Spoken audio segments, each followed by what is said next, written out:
मेरी बात तो सुनिए, मेरे पति का अंतिम संस्कार तो कर दीजिए। का अपना चला जाए वो जगह कोई ना। पुत्री, तुम्हारे पति का अंतिम संस्कार हम करेंगे।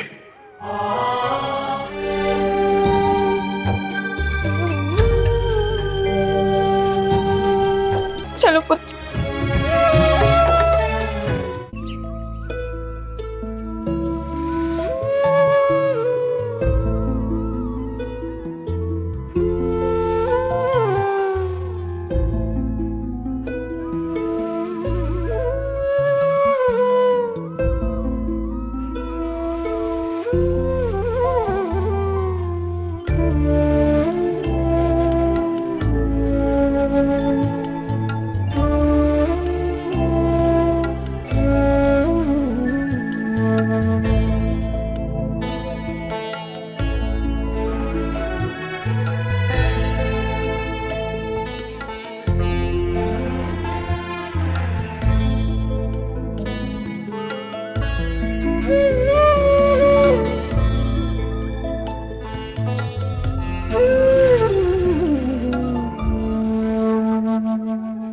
माँ, मुझे भूख लगी है। मैं जानती हूँ पुत्र, मेरे लाल को भूख लगी है ना। कुछ खट्टी। सुनो पुत्र, तुम यही रहना, मैं अभी तुम्हारे लिए कुछ खाने का प्रबंध करती हूँ, ठीक है? ठीक है माँ।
ये फल खा लो।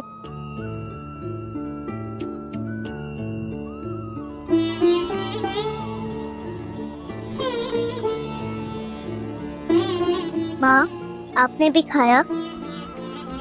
मैंने खा लिया पुत्र, तुम खा लो।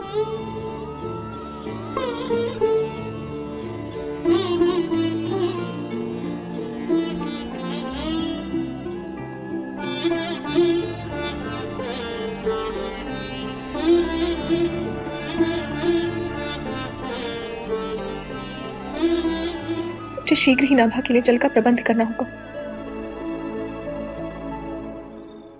पुत्र, यहाँ तुम यहीं बैठना, मैं तुम्हारे लिए जल लेकर आती हूँ। ठीक है माँ।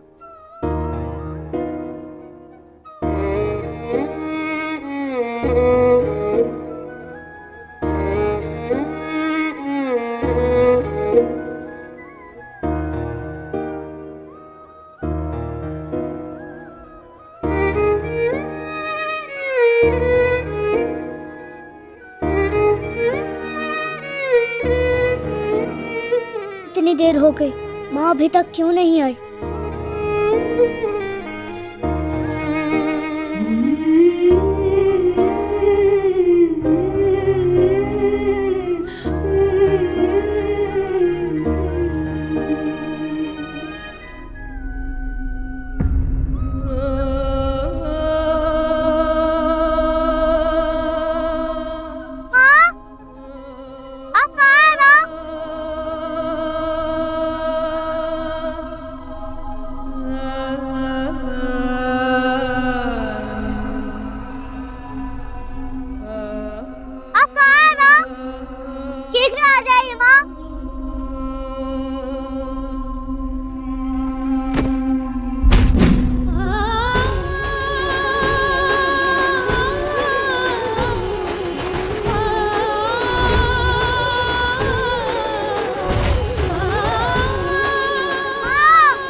कौन हो तुम?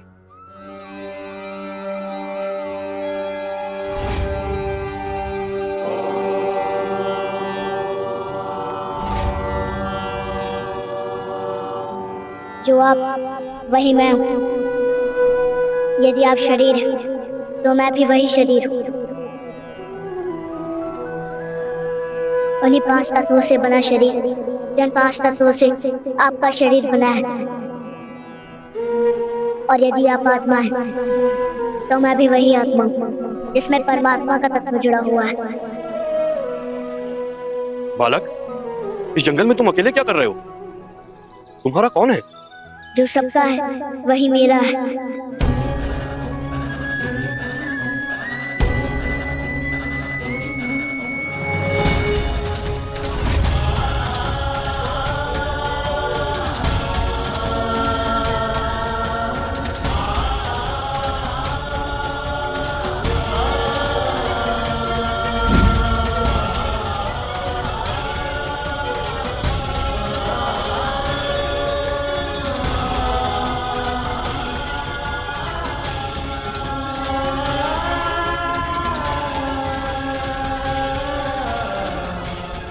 ये बालक कोई साधारण बालक नहीं है किलदेव जी।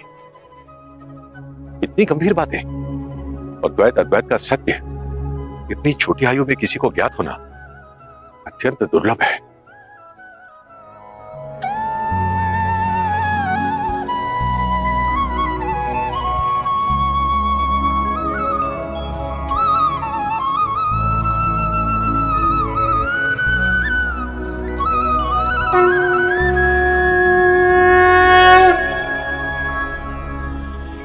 नेत्र बंद कर संत ने स्वयं लगाया ध्यान, सम्मुख चलकर आ गए ब्रह्मा जी भगवान। आप समस्त दर्शकगण चौंक गए होंगे कि नाभा जी ब्रह्मा जी कैसे? तो इसकी कथा आती है भागवत जी 10वें स्कंध 13वां अध्याय। कथा जगत प्रसिद्ध है। लीलाधर की लीला न्यारी, ब्रह्मा मोह भयो अति भाई, निज ऐश्वर्य रूप दिखायो, करुणा कर हरि मोह मिटायो। तो कथा जगत प्रसिद्ध है। ब्रह्मा जी ने बछड़े और ग्वाल बाल चुरा लिए और 1 साल के लिए श्री कृष्ण से दूर कर दिया, उनको योग निद्रा में सुला दिया। जिनके नेत्र ग्वाल बालों के बछड़ों के प्रति क्षण श्री कृष्ण को देखने के लिए लालायित रहते थे, उन नेत्रों को बंद करके अर्थात सुला दिया। तो 1 साल के लिए भगवान से दूर कर दिया। ये ग्वाल बाल बछड़े कोई साधारण नहीं थे, ये सब पूर्व जन्म के ऋषि मुनि थे जो भगवत प्रेम प्राप्ति का वरदान प्राप्त करके द्वापर के अंत में श्री कृष्ण अवतार काल के समय ग्वाल बाल बछड़े बने और श्री कृष्ण के प्रेम रसास्वादन करने के लिए ये लीला में सम्मिलित हुए। तो ब्रह्मा जी को जब बाद में ज्ञान हुआ तो क्षमा मांगी।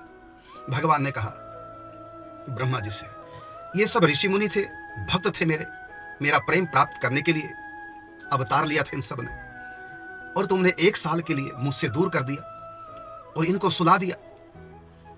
ये तुमने बहुत बड़ा पाप किया, महद अपराधी हो तुम। ब्रह्मा जी ने कहा कि प्रभु अपराध हो गया, भूल हो गई, इसके लिए मैं क्या प्रायश्चित करूं? तब भगवान ने कहा कलयुग में तुम्हारा जन्म होगा और तुम जन्म से ही नेत्रहीन बनोगे, क्योंकि तुमने ग्वाल बालों को बछड़ों को जो मेरे ऋषि मुनि थे, भक्त थे, इनको सुला दिया, इनके नेत्र बंद कर दिए। 1 साल के लिए मेरे दर्शनों से, मेरे प्रेम से वंचित रहे तुम्हारी करतूत के कारण से। इसलिए इसका दंड यही है, यही प्रायश्चित है कि तुम जन्म लोगे कलयुग में, तुम्हारा नाम नाभादास होगा और तुम जन्म से ही नेत्रहीन होंगे। और इसके बाद जब 5 वर्ष के तुम हो जाओगे, छठे में प्रवेश करोगे, तब संत तुमको मिलेंगे। संतों की, भक्तों की कृपा से तुमको पुनः नेत्र प्राप्त हो जाएंगे और तो समय आएगा फिर तुम मेरे भक्तों का, संतों का चरित्र लिखोगे कि तो क्योंकि तुमने संतों का अपराध किया, मेरे भक्तों का अपराध किया। बछड़े ग्वाल बाल मेरे संत थे पूर्व जन्म के, तो तुमने संतों की अवज्ञा किया, इसलिए इन संतों का, भक्तों का तुम जीवन चरित्र लिखोगे, गाथा लिखोगे, भक्तमाल उसका नाम होगा और उससे तुम्हारे पापों का प्रायश्चित हो जाएगा। तो दरअसल बात ये हुई, स्वामी रामानंदाचार्य जी के शिष्य हुए हैं, जैसे कबीरदास जी, रविदास जी, उनमें एक शिष्य हुए हैं श्री अनंतानंद जी। श्री अनंतानंद जी के शिष्य हुए हैं श्री कृष्णदास पैहारी जी। श्री कृष्णदास पैहारी जी के 2 प्रसिद्ध शिष्य जो अभी आप सीरियल में देख रहे हैं, श्री अग्रदेवाचार्य जी और श्री कीलदेव स्वामी। तो ये दोनों तीर्थ यात्रा के दौरान वापस आमेर स्टेट में गलता गादी है अपने स्थान पर लौट रहे थे। राजपथ से आकाशवाणी होती है और भगवान इनको संकेत करते हैं, राजपथ को छोड़ करके वन के रास्ते से चलो, वहां तुमको एक बालक मिलेगा जो ब्रह्मा का अवतार है। पूरा संकेत भगवान ने कर दिया। अब ये दोनों महापुरुष राजपथ को छोड़ करके वन के रास्ते से निकलते हैं तो आगे बालक इनको मिल जाता है, नाभाजी मिल जाते हैं। और जैसा कि भगवान ने इनको संकेत किया था, वह जान लिया कि ये ब्रह्मा जी हैं अंतर्दृष्टि से, और फिर इनके नेत्र भी वापिस आ गए कृपा से। और जैसा कि भगवान ने संकेत किया था तो श्री अग्रदेवाचार्य जी समझ गए कि ये आने वाले समय में एक बहुत बड़ा कार्य करेंगे, भक्तमाला ग्रंथ लिखेंगे, और इसको हम अब अपने साथ ले चलते हैं। तो ये वो लीला थी। इसके बाद नेत्र प्रदान किए, फिर क्या होता है तो देखिए। प्रभु की महिमा का हुआ एक क्षण में ही भान, बालक जग में आया है करने को कल्याण। नेत्र बंद कर संत ने स्वयं लगाया ध्यान, सम्मुख चल कर आ गए ब्रह्मा जी भगवान।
मुझे सब दिखाई दे रहा है।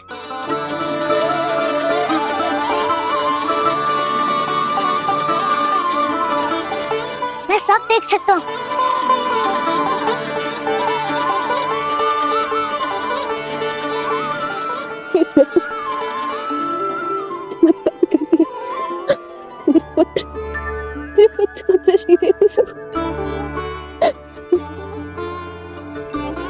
बहुत बहुत धन्यवाद। हम जानते हैं प्रभु, और ईश्वर ने इस पुनीत कार्य हेतु हमें माध्यम बनाया है। तुमने अब तक अपना नाम नहीं बताया पुत्र। मेरा नाम नाभा।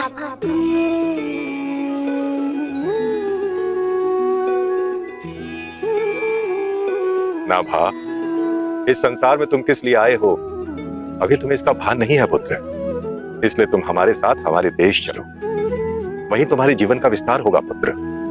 अवश्य ही मैं आपके साथ चलूंगा, किंतु मैं ये नहीं जानता कि मैं आपको किस संबोधन से बुलाऊं। तुम हमें अपना गुरु मानकर हमारे साथ चल सकते हो, और तुम हमें गुरुदेव कहकर संबोधित कर सकते हो। जी गुरुदेव। कल्याण। वैसे भी मैंने अपने नेत्र खोलकर सर्वप्रथम आपको ही देखा है। आपने ही मुझे नेत्रों के माध्यम से नया जीवन दिया है गुरुदेव। आप कितने दयालु हैं। आपने मेरे पति के पास साक्षात देवदूत भेज दिए और उसके नेत्रों में प्रकाश भी दे दिया। अब मेरे नाभा का जीवन भर भविष्य सुरक्षित हो गया। आपने मेरे नेत्र बंद होने से छोड़ मेरे इस जीवन की सबसे बड़ी चिंता का निवारण कर दिया प्रभु।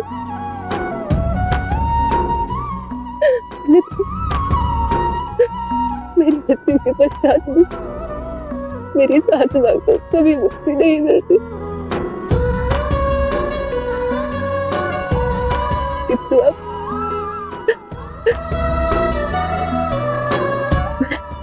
संतुष्टि से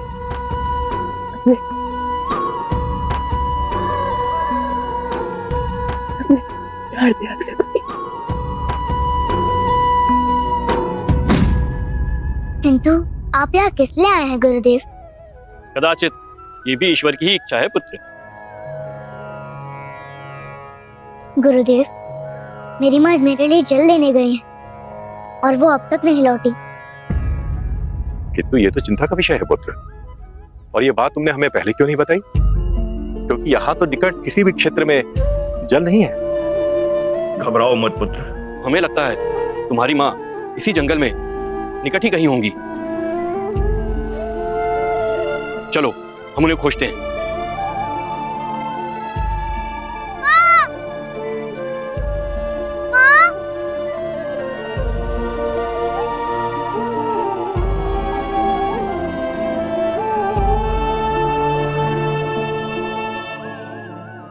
हे ईश्वर, ये स्त्री कौन है जो अचेत अवस्था में यहाँ पड़ी है?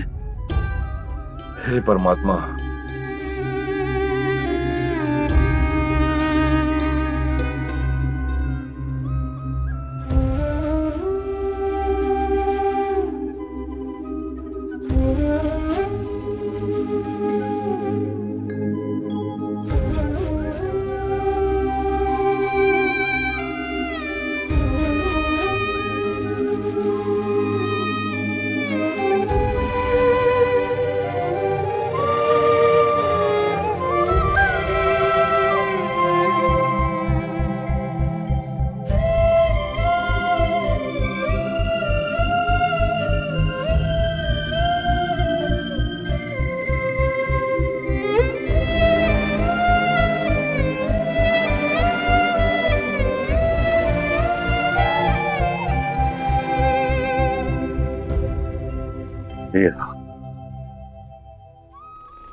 इनकी आत्मा तो देह त्याग कर साकेत धाम जा चुकी है।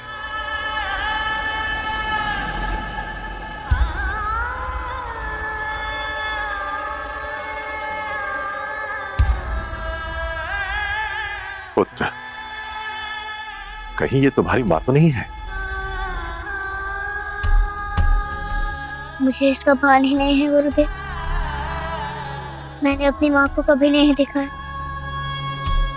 किंतु नागवा, यदि तुम्हारा इनसे कुछ संबंध है तो तुम इन्हें कैसे पहचानोगे? यदि ये मेरी माता है तो मैं इन्हें स्पर्श कर कर भी इन्हें पहचान सकता हूँ।